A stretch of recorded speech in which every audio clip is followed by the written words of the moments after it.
పారదర్శకత నాశనం, నిబంధనల ఉల్లంఘన, యువతకు ద్రోహం. రేవంత్ రెడ్డి ప్రభుత్వం టీఎస్పీఎస్సీ ప్రవర్తనపై హైకోర్టు తీవ్రంగా విరుచుకుపడిందని భారత రాష్ట్ర సమితి పార్టీకి చెందిన ఎమ్మెల్సీ డాక్టర్ దాసోజు శ్రావణ్ పేర్కొన్నారు. టీఎస్పీఎస్సీ ద్వారా నిర్వహించిన తెలంగాణ గ్రూప్ 1 పరీక్షలో జరిగిన అవకతవకలకు నేరుగా కాంగ్రెస్ ప్రభుత్వం ముఖ్యమంత్రి రేవంత్ రెడ్డినే బాధ్యునిగా నిలిపే లక్షలాది నిరుద్యోగ యువత భవిష్యత్తును నాశనం చేశారని BRS MLC doctor Shravan Dasoju, BRS ప్రధాన కార్యదర్శి డాక్టర్ ఆర్ఎస్ ప్రవీణ్ కుమార్ తీవ్రంగా విమర్శించారు. అన్యాయానికి వ్యతిరేకంగా చట్టబద్ధంగా, రాజ్యాంగబద్ధంగా, నైతికంగా పోరాడిన విద్యార్థులు, నిరుద్యోగ యువత పోరాటానికి వందనం తెలుపుతూ వీరిద్దరూ ప్రకటించారు.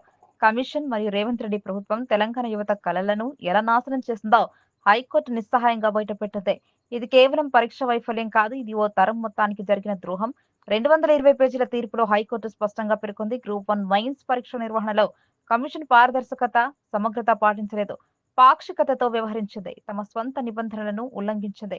పారా 369 కమిషన్ నిర్లక్ష్యం, అప్రమాణికత వల్ల బాధితులు తెలంగాణ నిరుద్యోగ యువత ప్రక్రియలో మూల్యాంకన విధానంలో విఫలమైంది. ఇది అనుమతించరానిది. పారా 370 ఇప్పటికే 2 సార్లు గ్రూప్ 1 పరీక్ష రద్దు అయినా కమిషన్ గత అనుభవాల నుండి ఏమీ నేర్చుకోలేదు. పారా 371 అని డాక్టర్ దాసోజు, డాక్టర్ ప్రవీణ్ అన్నారు. ఇవి నా మాటలు కావు, ఇవన్నీ గౌరవనీయ హైకోర్టు మాటలు. ప్రతి వాక్యం రేవంత్ రెడ్డి ప్రభుత్వం టీఎస్పీఎస్సీపై ఒక ఛార్జ్ షీట్. విద్యార్థుల జీవితాలను నిర్లక్ష్యంగా ఆట వస్తువులా వాడుకున్నారని ఇది తేటతెల్లం చేస్తుంది. జీవో 29ను తెలంగాణ విద్యార్థులపై అమలైన నల్ల చట్టంగా పేర్కొంటూ వీరిద్దరు హెచ్చరించారు. ఈ జీవో రాజ్యాంగ హక్కులను మాత్రమే కాదు, ఎస్సీలు, ఎస్టీలు, బీసీలు, బలహీన వర్గాలపై ప్రత్యక్ష వివక్ష చూపుతోంది. బయటపడినా కూడా ఈ ప్రభుత్వం జీవో 29ని దొంగిలించిన ఆస్తిలా పట్టుకుని కూర్చుంది. ఇది అత్యంత అన్యాయమని వారు పేర్కొన్నారు. మీడియా మిత్రులకు నమస్కారం. అదేవిధంగా 50 మంది ఈ గ్రూప్ 1లో జరిగినటువంటి ఒక అవకతవకలకు వ్యతిరేకంగా పోరాడి న్యాయబద్ధంగా, ధర్మబద్ధంగా, రాజ్యాంగబద్ధంగా గెలిచినటువంటి విద్యార్థి నిరుద్యోగులందరికీ కూడా శిరస్సు వంచి నమస్కారం తెలియజేస్తూ, కృతజ్ఞతలు తెలియజేస్తా ఉన్నాం బీఆర్ఎస్ పార్టీ తరపు నుండి. ఇది రాజకీయాలకు అతీతమైనటువంటి ఒక సమస్య. లక్షల మంది యొక్క జీవితాలతో ఇవాళ రేవంత్ రెడ్డి గారి యొక్క ప్రభుత్వం చెలగాటమాడుతూ ఇష్టం వచ్చినట్టుగా టీజీపీఎస్సీలో ఉన్నటువంటి ఒక నియమ నిబంధనలన్నీ కూడా తుంగలో తొక్కి వాళ్ళ స్వంత పరీక్ష అయినట్టుగా ఇష్టం వచ్చినట్టు నిర్వహించి ఇవాళ చేయకూడని తప్పులన్నీ కూడా చేసినారు. నిన్న హైకోర్టు వాళ్ళకు చేతులు ఎత్తి దండం పెట్టాలా, వాళ్ళ కాళ్లు కడిగి దండం పెట్టాలనిపిస్తా ఉంది హైకోర్టు వారికి. 227 పేజీల జడ్జిమెంట్ ఇచ్చినారు. ఆ జడ్జిమెంట్ లో ఉన్నటువంటి ఒక పదం రేవంత్ రెడ్డి గారి ప్రభుత్వానికి, టీజీపీఎస్సీకి చెంప చెళ్ళు అనిపించినట్టుగా ప్రతి పదాన్ని కూడా ఆ జడ్జిమెంట్ లో రాసిండ్రు. మానవత్వం ఉన్నటువంటి ఏ మంత్రి అయినా, ముఖ్యమంత్రి అయినా, ఐఏఎస్ ఆఫీసర్ అయినా, బ్యూరోక్రాట్ అయినా ఒకసారి ఆ జడ్జిమెంట్ చదివిన తర్వాత మాట మాట్లాడకుండా హైకోర్టు తీర్పును వెంటనే అమలు చేస్తూ మొత్తానికి గ్రూప్ 1 పరీక్షను మళ్ళా రీకండక్ట్ చేయవలసిన అవసరం ఉంది.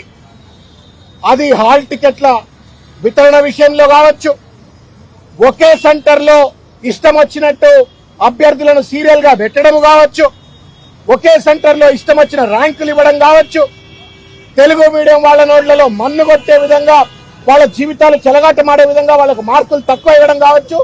ఇట్లా పుంకాలుగా ఆ జడ్జిమెంట్ లో ఉన్న అంశాలన్నీ కూడా చదివిన తర్వాత ఇది టీజీపీఎస్సీ కాదు, ఇది తెలంగాణ నిరుద్యోగుల పార్టీ శాపం అనేటువంటి రీతిలో కనబడ్డది.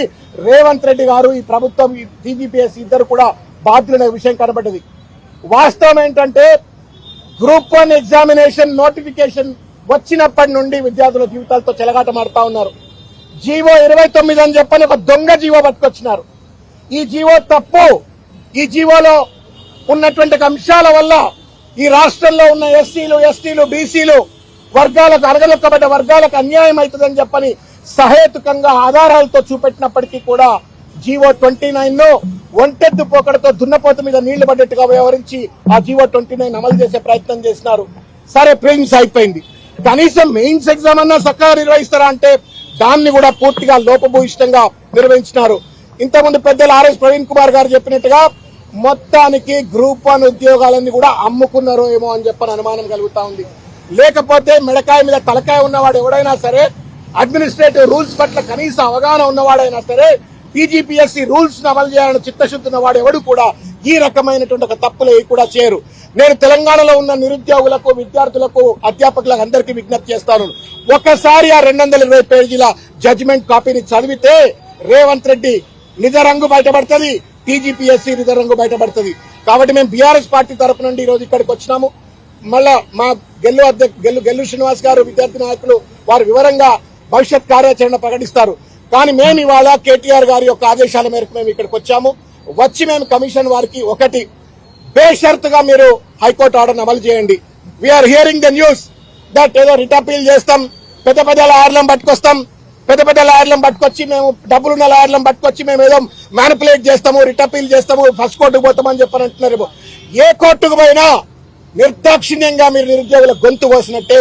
మీ దగ్గర డబ్బులు ఉండొచ్చు, పెద్ద పెద్ద రాయలు రావచ్చు, రిట్ అపీల్ చేయొచ్చు, సుప్రీంకోర్టు పోవచ్చు, ఇంకెక్కడికైనా పోవచ్చు. మీరు వేసే ప్రతి అడుగు తెలంగాణ నిరుద్యోగ విద్యార్థుల యొక్క భవిష్యత్తును సర్వనాశనం చేసినట్టే, కాల రాసినట్టే అనే విషయాన్ని రేవంత్ రెడ్డి గారు, టీజీపీఎస్సీ తెలుసుకోవాలని చెప్పని. హుందాతనం ఉండాల. చేసిన తప్పును కోర్టు ఇంత స్పష్టంగా చెప్పిన తర్వాత హుందాతనంతో తప్పును ఒప్పుకొని ఆ పరీక్షను పూర్తిగా రద్దు చేస్తే మీకు కూడా మానవత్వం ఉంది, విఘ్నత ఉంది అని చెప్పని ప్రజలు అనుకుంటారు. కాబట్టి ఈ యొక్క పరీక్షను రిటపీల్ అని చెప్పని హైకోర్టు ఆర్డర్కు వ్యతిరేకంగా పోకుండా వెంటనే రద్దు చేయాలని చెప్పని. అదేవిధంగా ఇన్ని తప్పులు ఎట్లా జరుగుతాయి? There is an IAS officer sitting there. ఆయన ఒక చైర్మన్, ఆయన కింద ఇంకొక సెక్రటరీ ఉంది, ఆమె ఐఏఎస్ ఆఫీసర్, ఇంతమంది అధికారులు ఉన్నారు. ఇంతమంది ఉండగా ఇన్ని లోపభూయిష్టంగా ఎగ్జామ్ ఎట్లా నిర్వహిస్తారు? ఇన్ని లక్షల మంది జీవితాలతో ఎట్లా చెలగాటమాడతారు? అంటే తప్పనిసరిగా దీంట్లో ఉన్నటువంటి ఒక అవినీతి వెనక ఉన్నటువంటి ఒక పెద్దలు ఎవరు, తిమింగలాలు ఎవరు బయటికి రావాలా. వాళ్లపైన చర్యలు తీసుకోవాలంటే పూర్తి స్థాయిలో విచారణ జరపాలని చెప్పని కోరుతా ఉన్నాం. అదేవిధంగా ఇంకొక విషయం, ఓపిక బట్టరి, ఇంకొక విషయం ఏంటంటే ఇవాళ కోర్టు చెప్పింది టీజీపీఎస్సీ తప్పని, ప్రభుత్వం తప్పని చెప్పింది. మరి కేసులు పెట్టిన విద్యార్థుల పైన కేసులు పెట్టిన కేసులు ఎట్లా నిలవాలా? ప్రభుత్వం బేషరతుగా కేసులన్నీ కూడా ఎత్తివేయాలని చెప్పని డిమాండ్ చేస్తా ఉన్నాము. భవిష్యత్ కార్యాచరణ తప్పనిసరిగా పెద్ద ఎత్తున ఉంటుంది. నిరుద్యోగుల పక్షాన ఈ అవినీతిని మాత్రం కొనసాగనీయం. ఈ యొక్క జులుంను విద్యార్థుల పట్ల, నిరుద్యోగుల పట్ల ఈ జులుంను మేము కొనసాగనీయం. రాహుల్ గాంధీని తీసుకొచ్చి అశోక్ నగర్ లో ఓట్లు వేయించుకున్నారు. రేవంత్ రెడ్డి అశోక్ నగర్ పోయి ఓట్లు వేయించుకున్నారు. ఇవాళ సిగ్గు ఎక్కువ లేకుండా, కనీస కృతజ్ఞత లేకుండా ఇవాళ అశోక్ నగర్ నిండా పోలీసులే, చిక్కడపల్లి లైబ్రరీ దగ్గర పోలీసులే. అది వాళ్ళ మిలిటెంట్లా, టెర్రరిస్ట్లా? హైకోర్టు తీర్పు వచ్చిన తర్వాత విజయోత్సవం కూడా జరుపుకోవద్దు, వాళ్ళు కనీసం సంబరాలు చేసుకోవద్దు అన్న రీతిలో పోలీసుల పదగట్టాల కింద విద్యార్థుల యొక్క ఆకాంక్షలు, నిరుద్యోగుల ఆకాంక్షలు అణగదొక్కాలనే ప్రయత్నం చేయటం అన్యాయం, నేరం. దీన్ని మేము తీవ్రంగా ఖండిస్తా ఉన్నాం.